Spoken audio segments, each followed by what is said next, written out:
우리 하나님 말씀을 보겠습니다. 출애굽기 6장 1절부터 7절 말씀입니다. 출애굽기 6장 1절부터 7절 다 같이 읽습니다. 여호와께서 모세에게 이르시되 이제 내가 바로에게 하는 일을 내가 보리라. 강한 손을 더함으로 바로가 그들을 보내리라. 강한 손을 더함으로 바로가 그들을 그 땅에서 쫓아내리라. 하나님이 모세에게 말씀하여 가라사대 나는 여호와로라. 내가 아브라함과 이삭과 야곱에게 전능한 하나님으로 나타났으나 나는 나의 이름을 여호와로는 그들에게 알리지 아니하였고 가나안 땅 곧 그들이 우거하는 땅을 주기로 그들과 언약하였더니 이제 애굽 사람이 종을 삼은 이스라엘 자손의 신음을 듣고 나의 언약을 기억하노라. 그러므로 이스라엘 자손에게 말하기를 나는 여호와라. 내가 애굽 사람에게 무거운 짐 밑에서 너희를 빼내어 그 고역에서 너희를 건지며 편팔과 큰 재앙으로 너희를 구속하여 너희로 내 백성을 삼고 나는 너희 하나님이 되리니 나는 애굽 사람의 무거운 짐 밑에서 너희를 떼어낸 너희 하나님 여호와인 줄을 너희가 알지라. 아멘. 오늘은 구원의 구원의 성격 제목을 가지고 같이 은혜를 나누고자 합니다. 자, 여기 출애굽기 6장은 하나님께서 이제 모세를 택해가지고 떨기나무 가운데서 그를 부르시고 그에게 능력의 지팡이를 주시면서 애굽으로 보냅니다. 그래서 애굽에서 하나님 백성들을 그 억압에서 그들을 건져내기 위해서 하나님이 이제 모세를 이스라엘 백성들에게 보내시고 바로 왕에게로 보내신 내용을 볼 수가 있습니다. 근데 여기 보면 몇 가지 좀 우리가 단어를 좀 이해하고 넘어가야 되는데 여기 2절에 보면 하나님이 모세에게 말씀하여 가라사대 나는 여호와로라. 근데 여러분 여호와라는 말이 무슨 뜻이죠? 여호와, 여호와 하나님이라는 뜻. 물론 하나님이라는 뜻은 그런 뜻이 있어요. 하늘에 계시는 분 또는 한 분밖에 안 계신 분. 그래서 우리가 하나님이라 그러는데 그러면 여호와라는 말은 무슨 뜻이에요? 여호와 하나님의 이름 중에 하나인데 여호와라는 이름의 뜻은 아까 우리가 야훼 했죠, 그죠? 히브리어로는 야훼를 우리나라로 번역을 하면서 여호와라는 말로 바꿨습니다. 근데 그럼 야훼라는 뜻은 뭐냐? 야훼라는 뜻은 스스로 있는 자, 스스로 있는 자. 모든 세계는 누구에 의해서 만들어졌죠? 하나님에 의해서 만들어진 피조물이란 말. 근데 하나님 누가 만들 수 있어요? 없어요. 원래부터. 그래서 처음이자 마지막 알파와 오메가라 그럽니다. 하나님은 누구에 의해서 만들거나 누구 도움이 필요하지 않은 분이에요. 그분은 그래서 뭐라고 부르죠? 스스로 계시는 자, 이렇게 말해요. 스스로 있는 자. 그걸 뭐라 그래요? 여호와를 뭐라고 부른다고요? 히브리어로는 야훼라고 부르는 겁니다. 그 다음에 6절에 한번 읽읍시다. 6절. 그러므로 이스라엘 자손에게 말하기를 나는 여호와라. 내가 애굽 사람의 무거운 짐 밑에서 너희를 빼어내며 그 고역, 고자는 쓸 고자, 쓰고 힘든 그 억압에서 너희를 건지며 편팔과 큰 재앙으로 너희를 뭐하며 구속하며. 구속이라는 말이 뭐예요? 구속이라는 말은 원래 속량하다 따릅니다. 속량하다. 이게 원어에는 원래 속량하다라고 나와 있는데 이거를 우리나라 말로 번역을 하면서 구속이라고 번역을 해요. 그래서 속량이 뭐죠? 속량이라는 말은 값을 주고 사서 자유케 하다, 그런 뜻입니다. 자, 옛날에는 노예 제도라는 게 있었어요. 이때도. 그렇죠? 노예가 되는 방법이 세 가지. 노예가 되는, 첫째는 전쟁에서 포로가 되는 거예요. 두 번째는 죄를 지으면 포로. 여러분 배너 알죠? 배너 영화. 그 배너가 왜 그 유다에서 그 지역에서 제일 큰 부자고 유지였잖아요. 근데 왜 배 밑에 가서 노예 노릇을 하죠? 죄를 지었기 때문에. 무슨 죄를 지었죠? 그 총독이, 유대 총독이 처음으로 이제 유대로 오는데, 군대를 이끌고 오는데 그 유다 집이 이렇게 3층 집이란 말이에요. 그래서 이제 유다 가족이 그 총독이 행진하는 것을 구경하려고 뭐예요?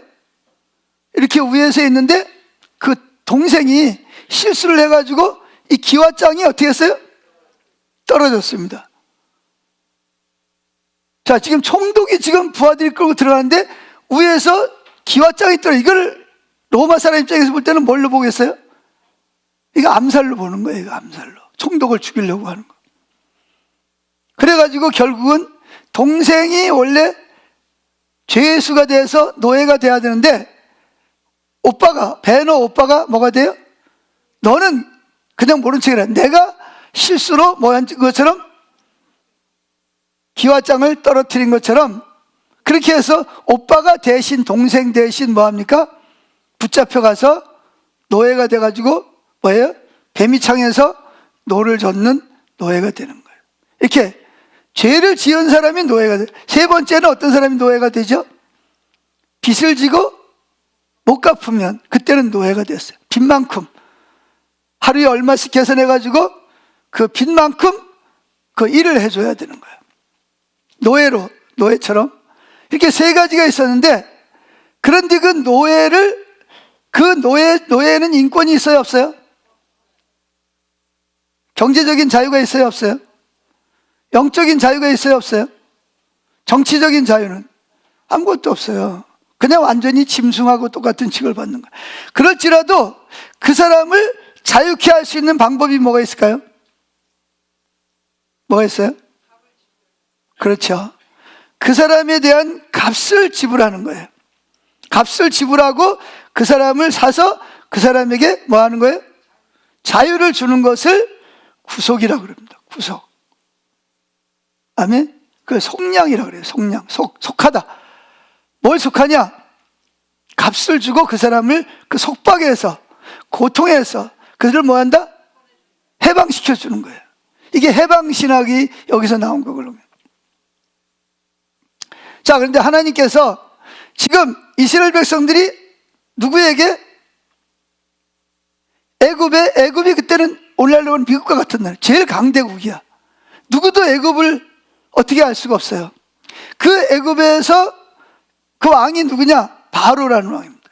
그 왕과 그 애굽 사람들이 오늘날로 말하면 세계를 거의 지배하고 있어요. 강대국입니다. 근데 거기에 지금 이스라엘 백성들이 뭐 하고 있어요? 노예로 지금 억압을 당하고 있는 거예요. 근데 하나님께서 그 이스라엘 백성들이 부르짖는 소리, 기도를 들으시고 그들을 건지기 위해서 누구를 보냅니까? 모세를 보내는 거예요. 그래서 하나님께서 모세가 그들을 건진 건 아니에요. 누가 건진 거예요? 하나님이 건진 거지만 하나님이 모세를 사용하신 거죠. 그래서 결국은 그 애굽 사람들의 무거운 짐 밑에서 너희를 빼어낸, 건져낸, 구원한 여호와라는 거예요. 자, 이 출애굽이라는 말이 무슨 뜻이죠? 출애굽. 애굽을 나오다, 날출자. 이 우리나라는 대부분 다 뜨끌입니다. 뜨끌. 그래서 한문으로 해석을 해야 됩니다. 그래서 출애굽, 나오다. 어디서? 애굽은 어디예요? 지금 이스라엘 백성들이 억압당하고 경제적으로, 정치적으로, 사회적으로, 영적으로 억압당하는, 거기에서 뭐하다? 날출, 나오다. 이걸 출애굽이라고 그러는 거예요. 아멘? 이해하시겠어요? 그래서 이 공부를 잘하는 사람은 이 단어 정리를 잘해야 돼. 출애굽, 그러면 그냥 출애굽 그게 아니고 이스라엘 백성들이 애굽에서 뭐 하다가 노예 생활 하다가 하나님의 구속 속량을 통해서 어떻게 했다? 거기서 자유케 돼가지고 어디로 갔다? 가나안 땅에 들어가서 경제적, 정치적, 사회적, 영적으로 뭘 했다? 자유케 됐다. 이런 의미를 여러분들이 머릿속에 딱 가지고 있어야 된다는 거예요. 아멘. 그러면 신약시대의 예수님이 십자가에서 죽으시고 부활하심과 뭐와 연관이 있어요? 출애굽과 이게 서로 연결이 되는 겁니다. 구약에는 출애굽이 있다면 신약에는 뭐가 있어요? 예수님의 십자가에서 죽으심과 부활이 있다는 거예요. 부활은 뭘 상징하죠? 부활은 어두움의 세력을 뭐하고? 죄와 사망과 저주와 사탄을 이기고 승리하시는 걸 말하는 거예요. 출애굽은 뭘 이긴 거죠? 하나님과 애굽이 맞붙어 가지고 누가 이겼다? 하나님이 승리하셨다는 거예요. 할렐루야. 자, 그래서 예수님을 통한 구원과 출애굽 사건은 서로 깊이 연결이 되어 있다 하는 걸 말씀드리려고 합니다. 아멘. 자, 첫째, 구약 성경에 나오는 출애굽 사건과 예수님을 통한 하나님의 구속의 연관성. 자, 먼저 신약을 이해하려면 구약을 이해해야 됩니다.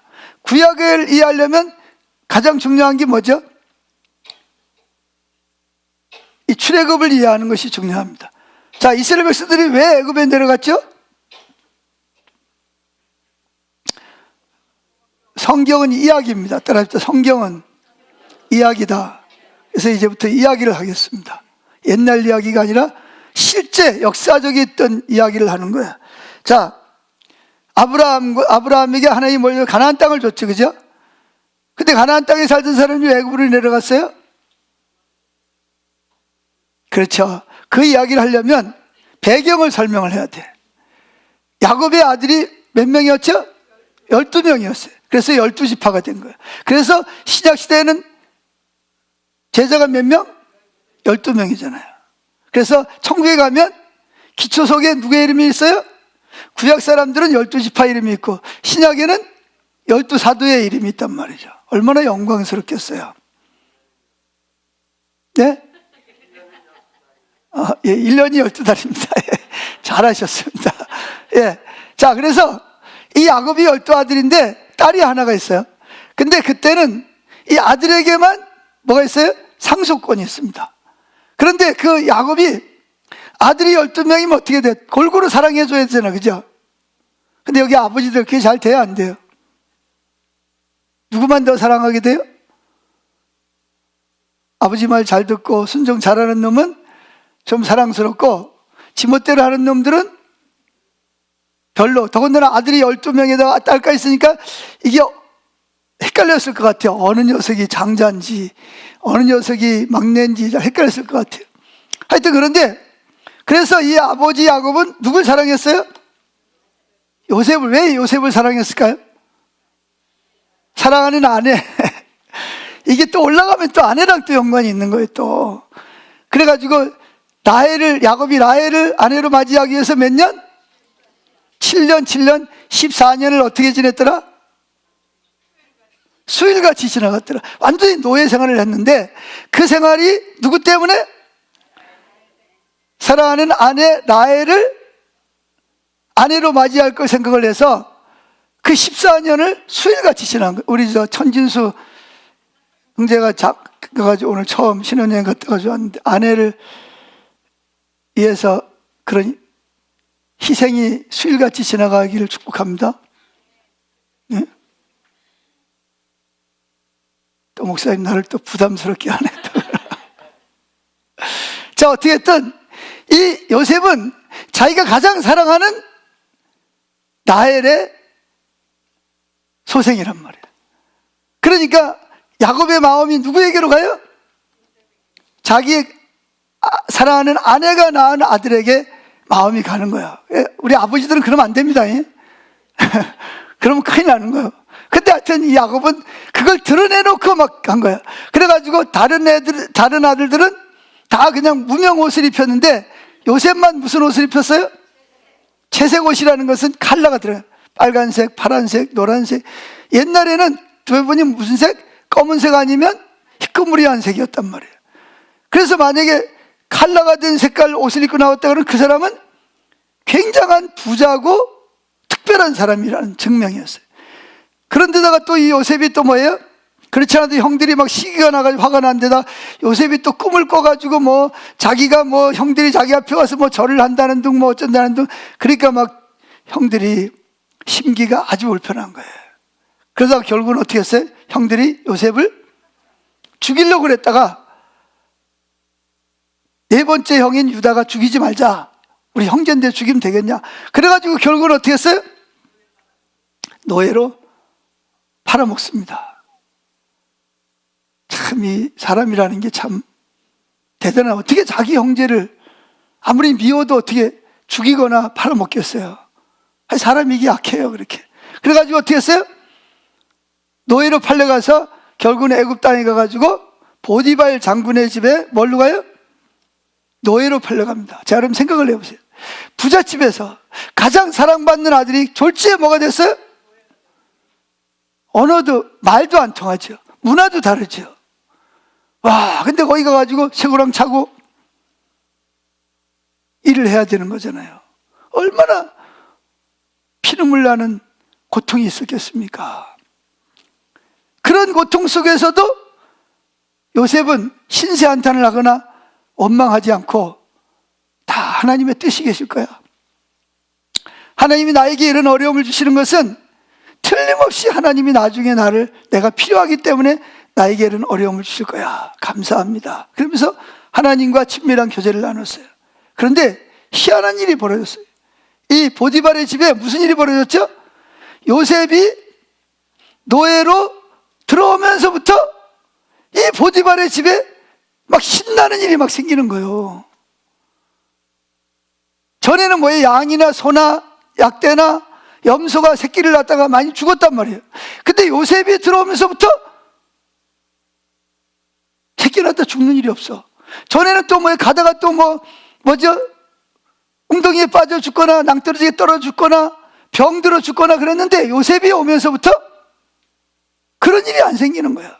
새끼도 쑥쑥 잘 낳고, 농사를 지어도 뭐예요? 전에 5가마 나오던 데서 10가마씩 나오고 말이죠. 그러니까 이게 보디발이 이게 도대체 무슨 일이야? 저 요셉이 우리 집에 들어오고부터 이게 무슨 어떻게 이런 축복들이 자꾸 일어나지? 이상하잖아, 그죠? 보고를 받을 거 아니에요. 뭐 농사 지은 거, 뭐 양 그런 거 다 보고를 받을 때마다 아니 요셉이 올 때하고 오기 전하고 이게 너무나 많은 차이가 나는 거야. 이상하다. 눈여겨 볼 거 아니에요. 뭘 깨달았어요?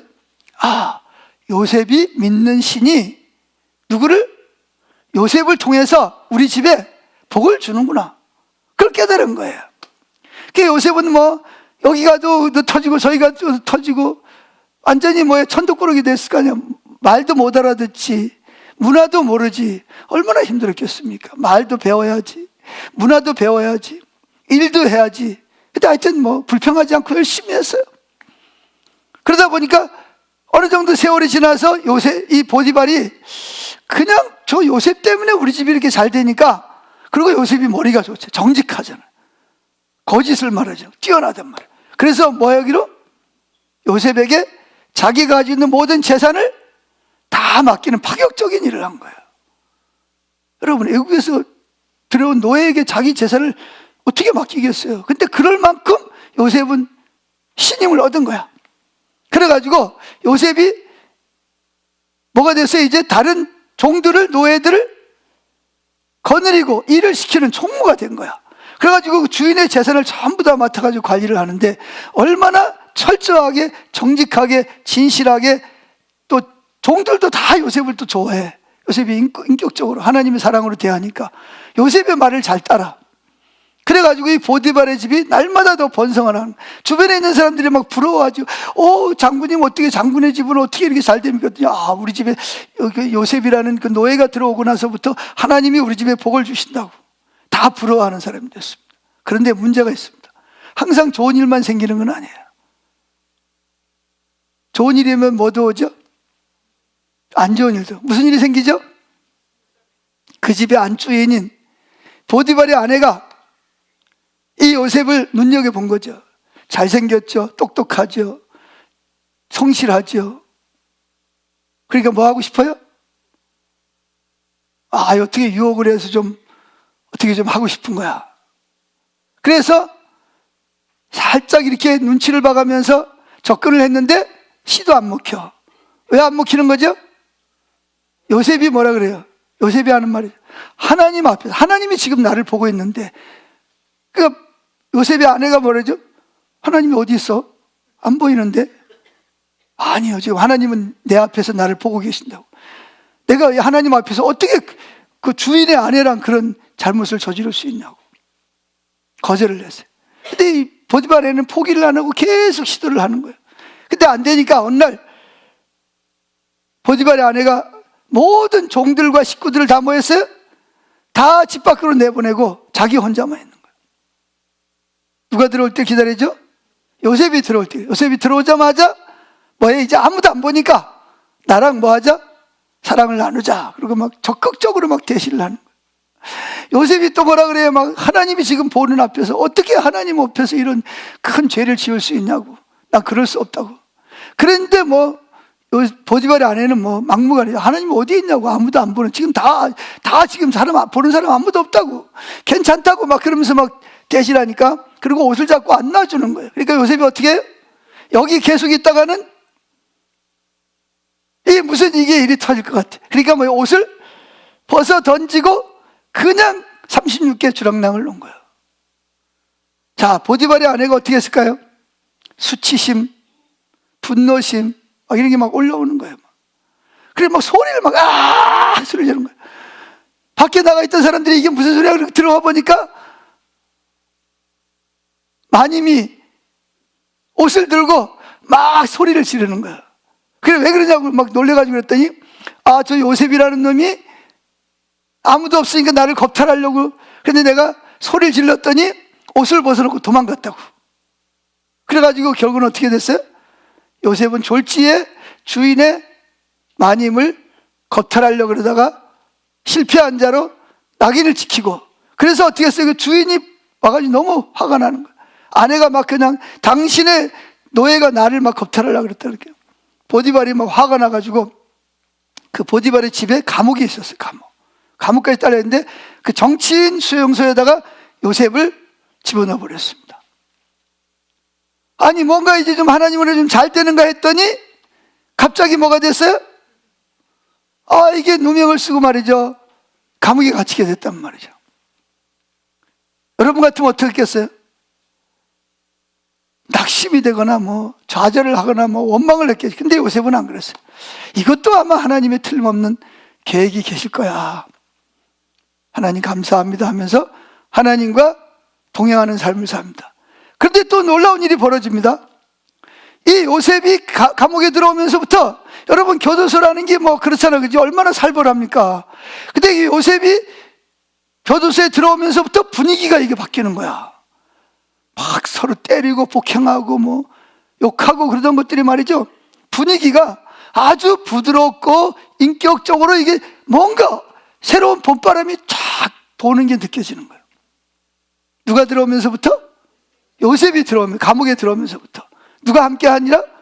하나님이 함께하니까 봄바람이 부는, 성령의 바람이 부는 거죠. 아까 찬양처럼.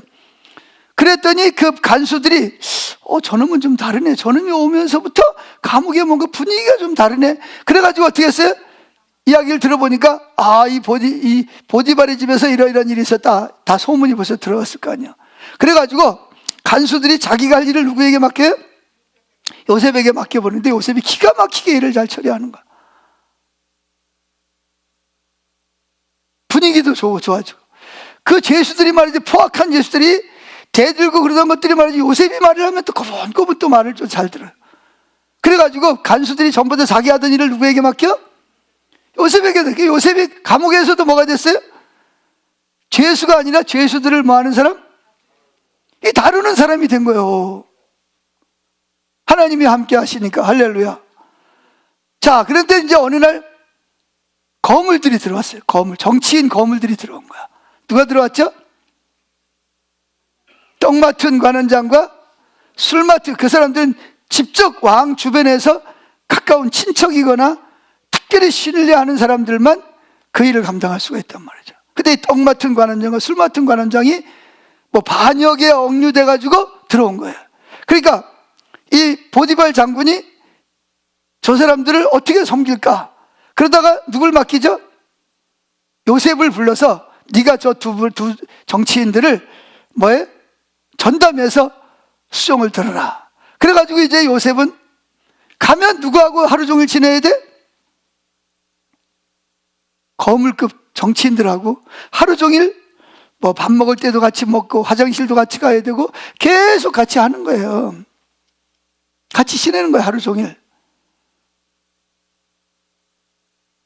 그런데 몇 년이 지났습니다. 그런데 어느 날 갑자기 들어갔는데 뭔가 두 사람이 분위기가 뭔가 싸해.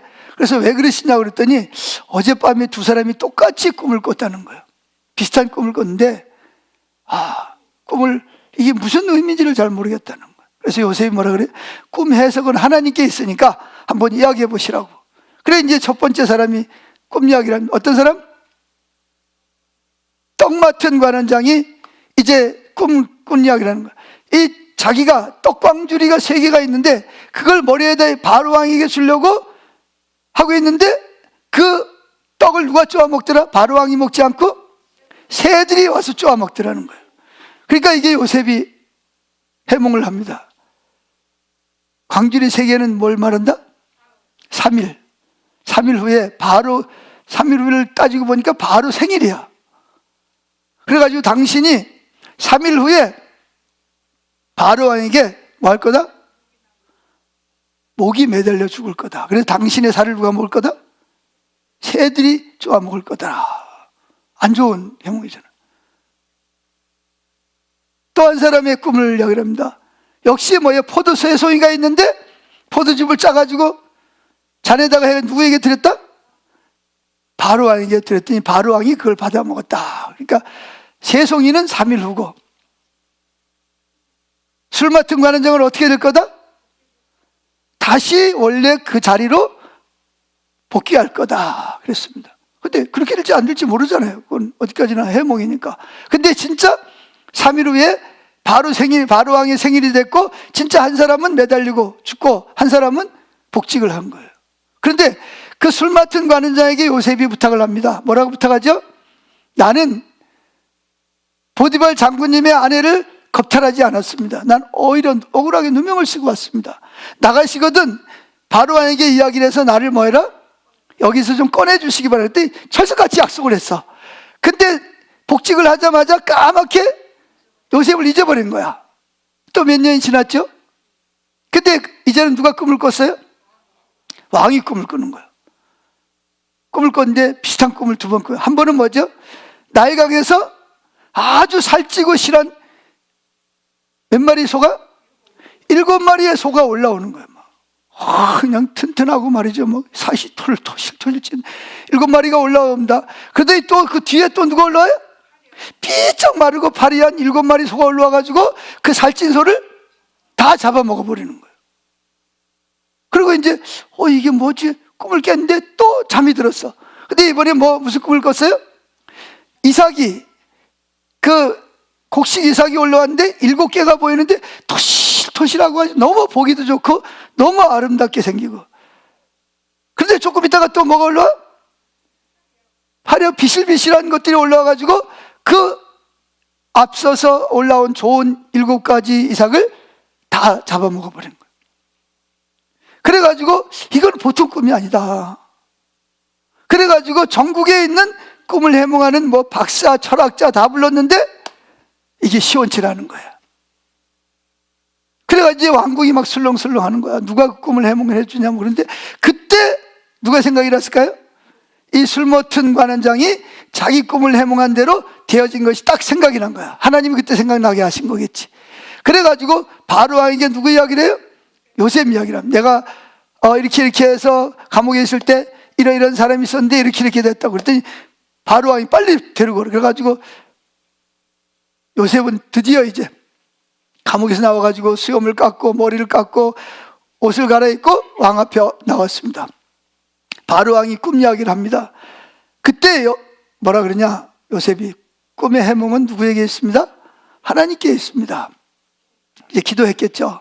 하나님이 꿈을 해몽하게 해달라고 기도했는데 하나님이 그 꿈이 선명하게 해석이 된 거야. 그래가지고 해석을 해줍니다. 그 꿈의 해몽이 뭐죠? 7마리의 살찐소와 7 살찐 이삭은 뭘 말한다?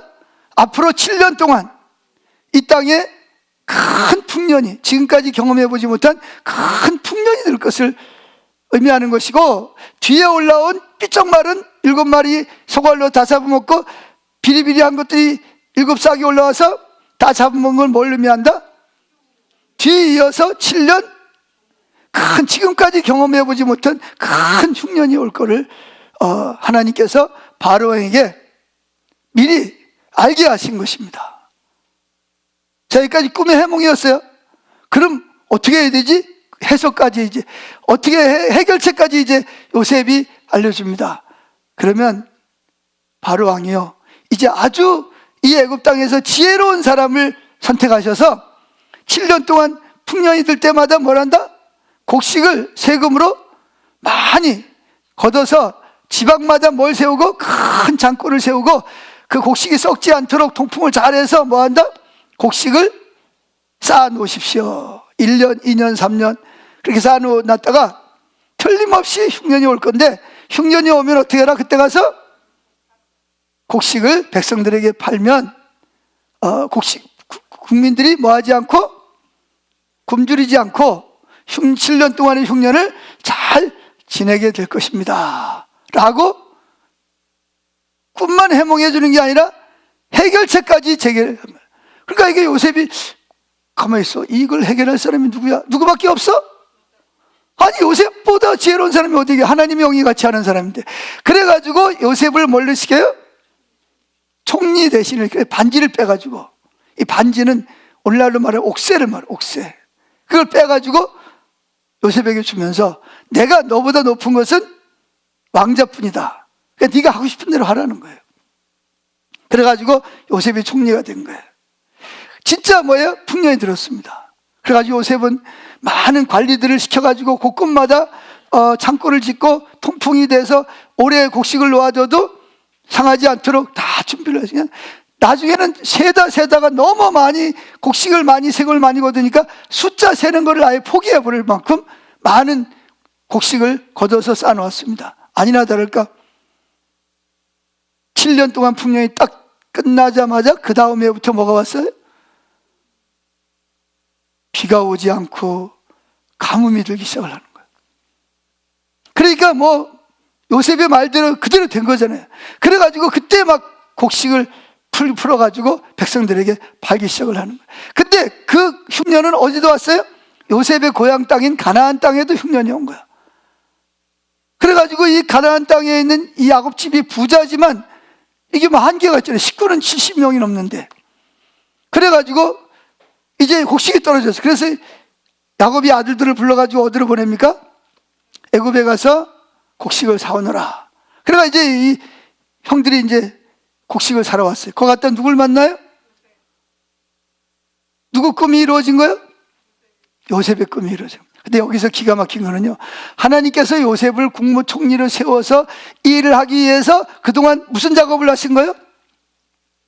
총리가 되려면 뭘 배워? 경제, 정치, 문화, 사회 이런 거, 법 이런 거 알아야 돼요? 몰라야 돼요? 알아야 돼요. 근데 요셉은 그런 거 알아요? 몰라요? 그러니까 하나님이 요셉을 총리로 세우기 전에 어디다가 보디발의 집에서 뭘 배우게 했어요? 경제를 배우게 한 거예요. 경제를, 사람 다루는 법을 배우고, 그 다음에 교도소로 보내가지고 뭘 배웠어요? 그 술 맡은 관원장, 똥 맡은 관원장을 통해서 정치를 배우게 한 거예요. 아멘. 하나님은 준비된 사람을 사용하시거든요. 이게 하나님이 사람을 쓰실 때 일하는 거예요. 하나님은 미리 그 사람을 쓰시기 전에 뭐예요? 그 사람이 그 일을 감당할 수 있는 훈련을 시키는 거야. 그것이 당장은 내게 고통이고 아픔이지만 그것을 하나님께 감사하면서 하나님과 동행하는 삶을 살 때 하나님 반드시 여러분의 그 쓸데없이 고통당한 것처럼 느껴졌던 그런 것들을 다 뭐 하신다? 사용하시는 거예요. 할렐루야. 만약에 요셉이 그런 일이 없었더라면 총리가 돼도 뭐 어떻게 할 거예요? 뭐 정치는 어떻게 할 거고 경제는 어떻게 할 거예요? 이거. 그런데 하나님이 이미 미리 다 그걸 아시고 훈련을 시킨 거야. 그러니까 여러분, 주님 때문에 받는 고난이 있다면 낙심하지 마시기 바랍니다. 하나님이 언젠가 내가 지금 경험한 이 일을 통해서 하나님이 일하실 것을 믿으시기를 축복합니다. 자, 그래가지고 결국은 형들이 거기서 누굴 만납니까? 요셉을 만나게 되고 요셉 앞에 꿈대로 엎드려서 절을 하게 됩니다. 그리고 요셉은 그 아버지를 빨리 뭐 해라? 모셔와라. 앞으로도 흉년이 앞으로 6년이나 남아있으니까. 그러니까 아버지가 거기 있으면 언제 맨날 곡식 사가지고 하고 그래가지고 수레를 보내가지고 모셔온 거예요. 그때 몇 명이 왔어요? 70명이 왔습니다. 몇 명? 70명이 내려왔는데 그들이 430년 만에 몇 명이 됐죠? 200만 명 이상의 인구가 증가하는 거예요. 할렐루야. 자, 그래가지고 이제 그들은 경제적인 이유를 위해서 이곳으로 이민을 온 거예요. 그래가지고 잘 살았죠. 그런데 세월이 흐르면서 누가 이제 왕이 됩니까? 요셉의 공로를 모르는 바로 왕이 된 거예요. 그러니까 이게 바로 왕이 되니까 이게 골치 아픈 거예요. 왜? 아니, 이스라엘 백성들의 인구가 자꾸 늘어나는 거야. 그럼 저것들이 만약에 전쟁이 일어나가지고 오면 혹시 적군하고 우리와 싸워서 우리를 대적하고 자기 나라로 도망가면 안 되니까 저들을 어떻게 하자? 그래가지고 정치적으로 억압을 하기 시작을 하는 거예요. 그래서 제일 먼저 한 일이 뭐죠? 오늘날로 말하는 산부인과 의사들을 불러가지고 아기를 낳으면 뭐 해라? 특별히 아들을 낳으면 다 죽이라는 거예요. 그런데 이게 산부인과 의사들이 하나님을 두려워해가지고 아들을 안 죽이는 거야. 그러니까 안 되겠다. 새로운 법을 만들자. 그래가지고 만든 게 뭐예요? 아들을 낳으면 무조건 다 죽이라는 거야. 만약에 죽이기 싫으면 어디다? 나에게 띄우라는 거야. 그래서 이미 그때는 또 무슨 법이 만들었어요? 이 이스라엘 백성들은 무조건 뭐예요? 다 노예가 되는 거예요. 노예가 돼서 강제 노동을 해야 돼. 일을 한 것만큼 뭐도 안 주고 월급도 주는 것도 아니고 월급은 뭐예요? 배급으로 주고 그냥 새벽부터 밤늦게까지 일을 해야 돼. 일을 하다 조금 뭐 게으른 픽으로 뭐예요? 바로 등어리에 채찍이 내려오고 먹을 걸 안 주든지. 그리고 뭐예요? 이주의 자유도 없어. 안 하고 싶다고 안 할 수가, 하기 싫어도 아파도 해야 되고 안 아파도 해야 돼. 이게 억압을 당하는 거죠. 정치적으로 억압당하죠. 경제적으로 착취를 당하죠. 또 사회적으로 뭐예요? 차별돼. 저들은 딱 의지 않고 뭐예요? 이스라엘 백성들이 맨날 그 사람들 노예처럼 일을 해줘야 되는 거예요. 그리고 돈은 다 누가 가져가?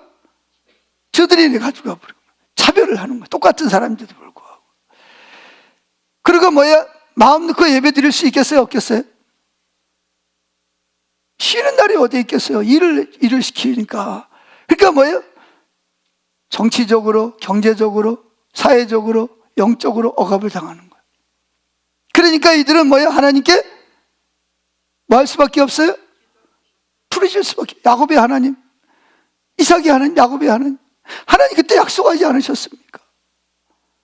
너와 내 자손에게 이 땅을, 가나안 땅을 주시겠다고 하시. 경제적으로, 정치적으로, 사회적으로, 영적으로 우리에게 안정을 주신다고 약속하지 않으셨습니까? 하나님께 부르짖기 시작을 하는. 하나님 그 기도를 들으시고 누굴 보냈어요?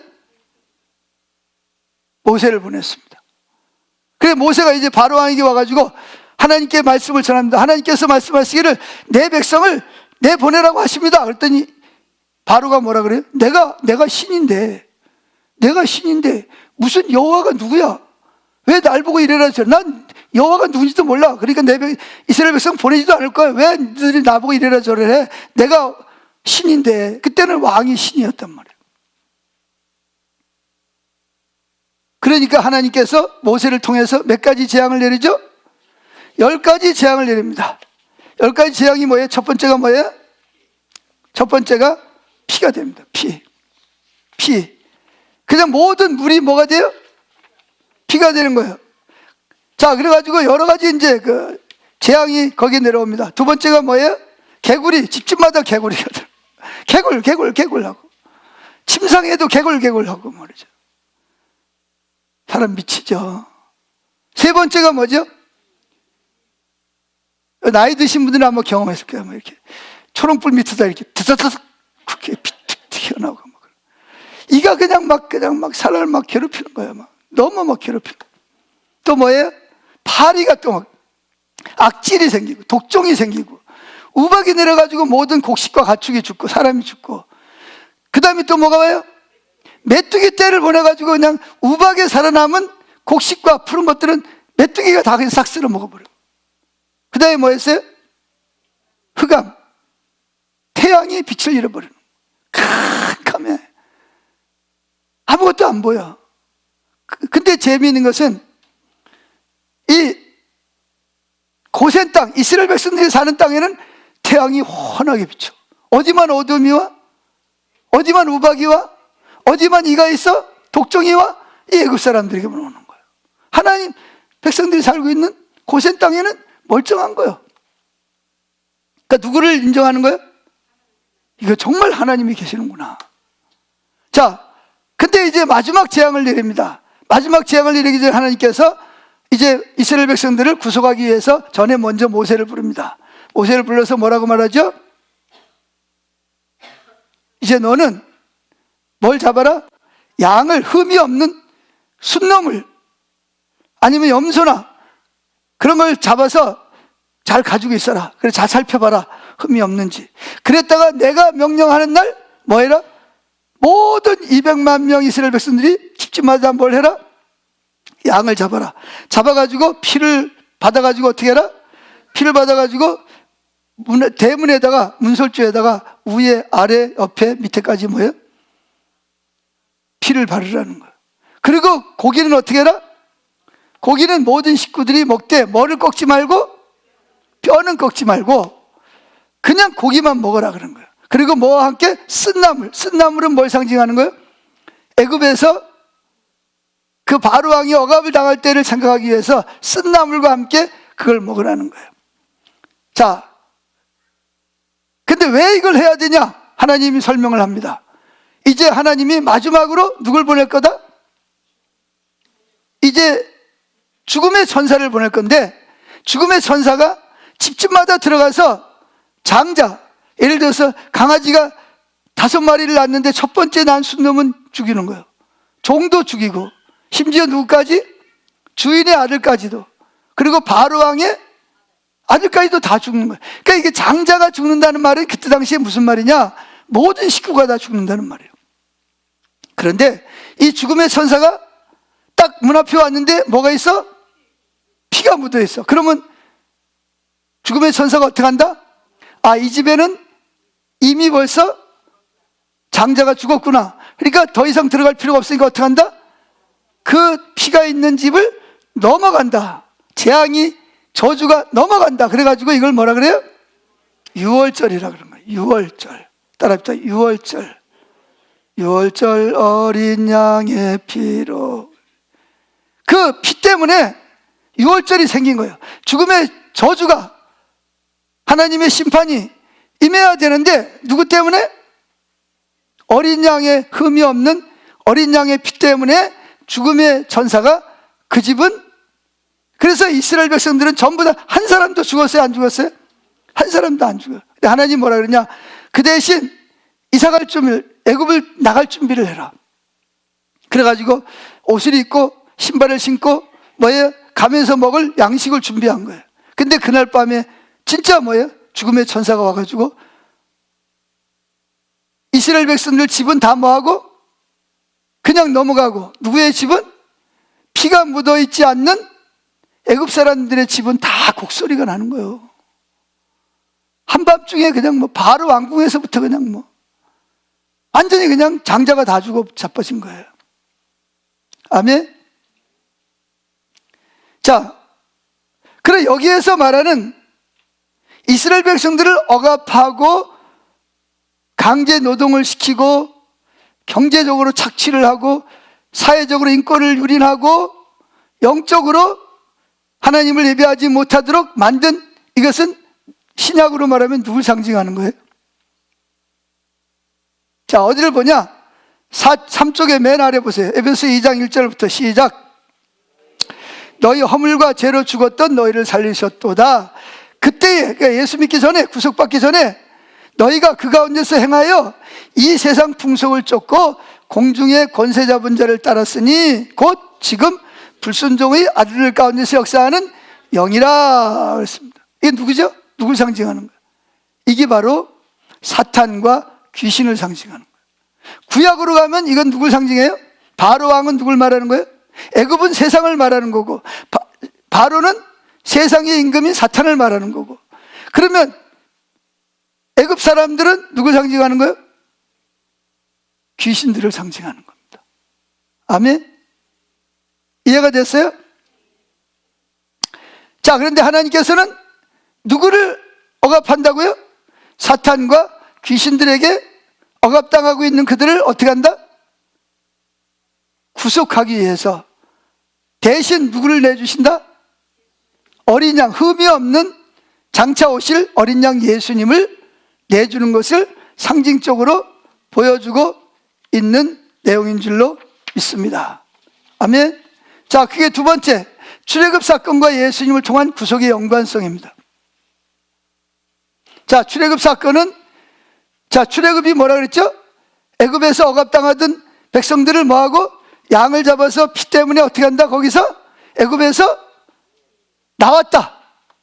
그래서 출애굽이라는 거예요. 애굽에서. 애굽은 세상을 말하는 거예요. 그러니까 여러분은 예수 믿기 전에 어디 있었다?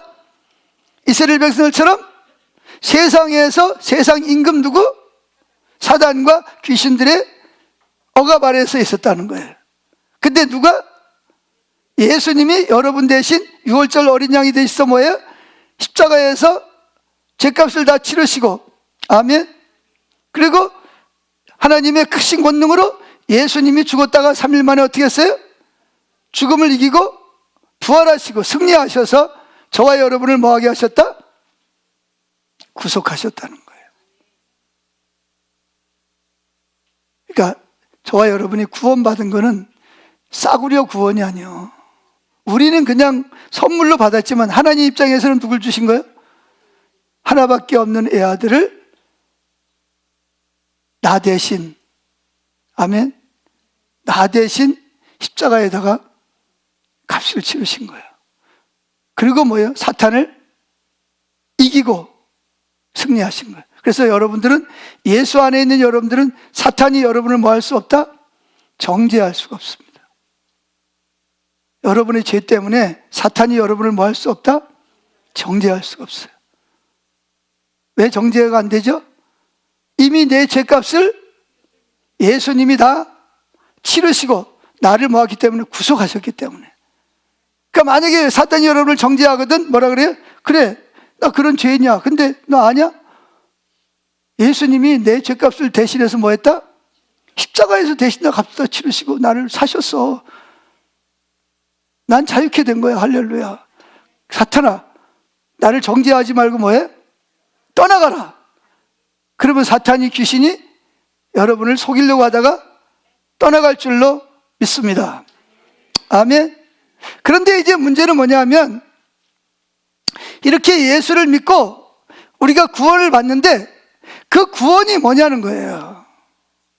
그 구원이 뭐냐는, 4쪽 맨 아래 보면 이렇게 두 번째 단어를 보면 이렇게 말합니다. 리처드 미들턴 박사는 이 점을 주목하면서 구원이란 말은 무슨 뜻인가? 즉 구속이란 무슨 뜻인가?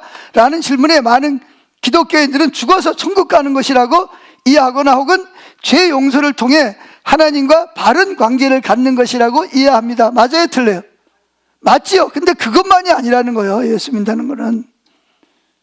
아멘? 그것은 십자가를 통한 구속, 구원은 제한적으로 이해하는 것이라고 지적합니다. 그러면서 밑으로 내려가 보세요.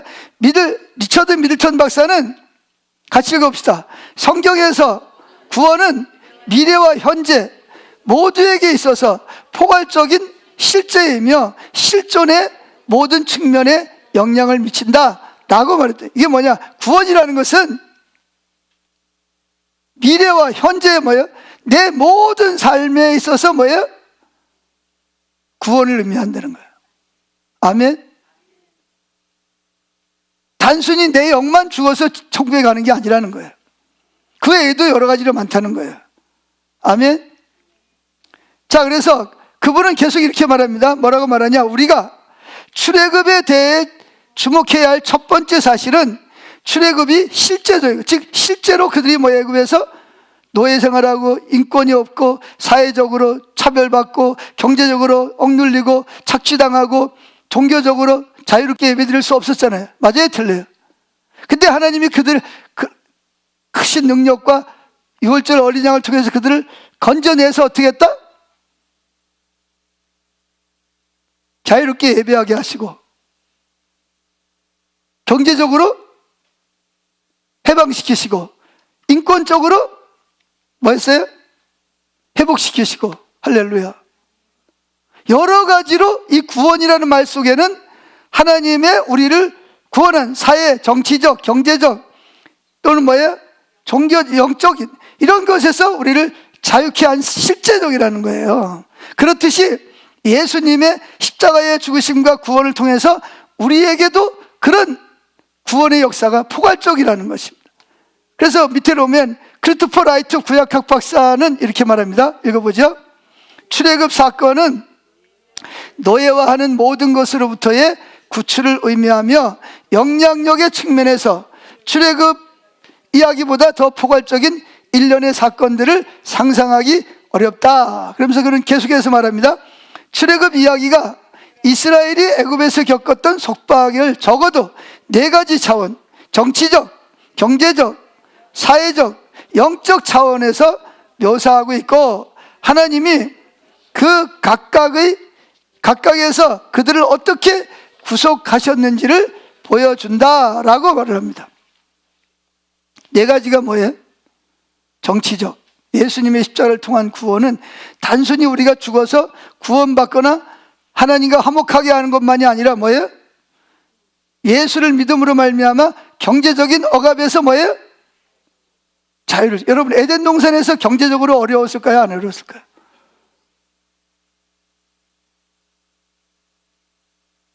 그러니까 여러분, 예수를 믿고 구원받았다는 말 속에는 당연히 내가 예수 믿고 지옥 가야 될 내가 천국에 가고 하나님과 화목하지만 그것만 있는 건 아니라는 거예요. 경제적으로도 뭐예요? 가난의 저주에서 해방이 되는 거예요. 두 번째가 뭐라고요? 정치적으로도. 이스라엘 민족은 거대 제국인 애굽 나라에서 뭐였어요? 소수 인종이잖아요. 주류가 누구예요? 애굽 사람이잖아요. 그들이 누구 위주로 법을 만들어요? 자기들이 입맛대로 법을 만들어가지고 누구를 억압해요?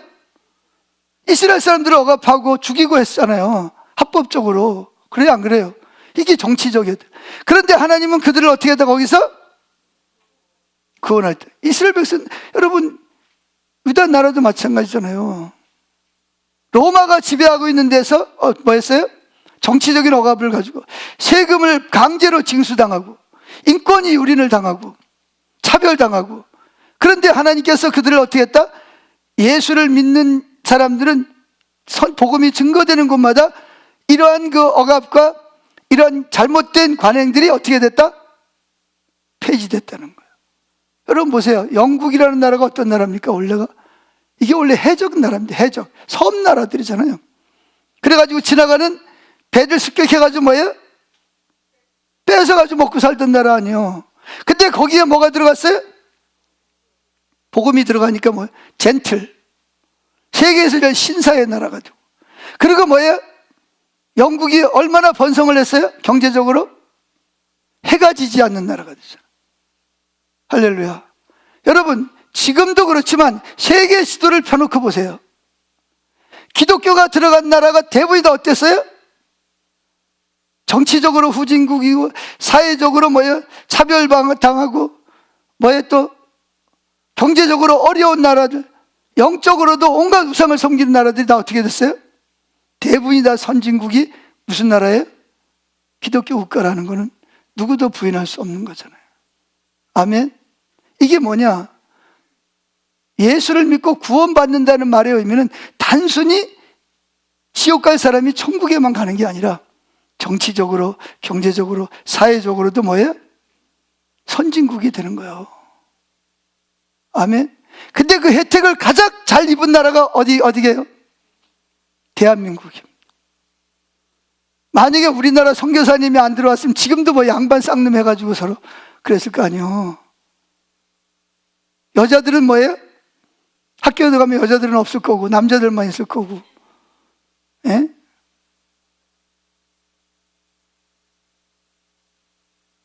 인권을 보세요. 인권. 민주주의 얼마나 이게 발전했습니까? 근데 그 바탕에는 뭐가 있어요? 하나님의 말씀이 있고 복음이 있다는 거예요. 아멘.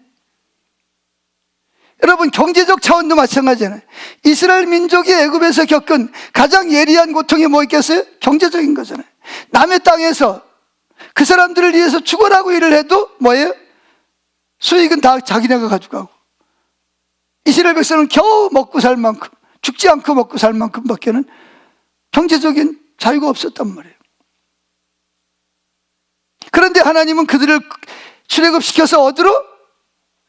가나안 땅을 주셔서 각 지파마다 땅을 다 나눠줬잖아요. 자기네가 돈 버는 것도 아니고 그냥 하나님이 그냥 다 주신 거예요. 할렐루야. 마찬가지예요. 하나님께서 이 복음이 선포되는 것마다, 이 복음이 증거되는 것마다 단순히 영만 구원받는 게 아니라 이런 정치적, 경제적, 사회적, 영적인 뭐가 있다? 자유를 얻는 거예요. 아멘. 그래서 이 세 번째 사회적 차원에도 보세요. 이스라엘 백성들이 경제적, 정치적 억압뿐만 아니라 뭐도 했다? 사회적으로 자식을 낳으면 뭐 해야 돼? 잘 키워야 되는데 자식을 낳으면 빼앗기는 거예요. 그리고 뭐예요? 아들을 낳으면 또 죽여야 돼. 자기들은 애 낳으면 좋다 그러고 아들 낳으면 잘 낳았다 그러면서 이스라엘 백성들이 애를 낳으면 다 죽이라니, 이게 얼마나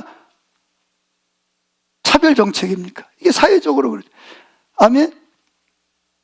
그래서 여러분, 에브라임 링컨이 제 미국의 16대 대통령이 뭘 했어요? 노예 해방을 시켜요. 그 노예 해방을 하고 나서 에브라임 링컨이 암살을 당합니다. 아세요?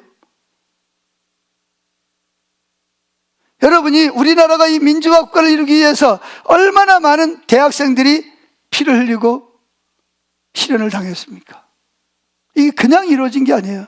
저도 장신대 대학원 다닐 때 그 남대문 거기 가가지고 뭐예요?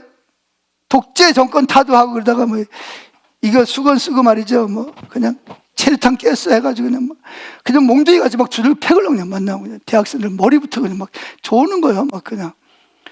그 막 체류탄 쏘죠. 막 그거 막 피해가지고 그 남산 쪽으로 막 도망가고 막 가면 또 왔다가 또 모였다가 또 흩어졌다가.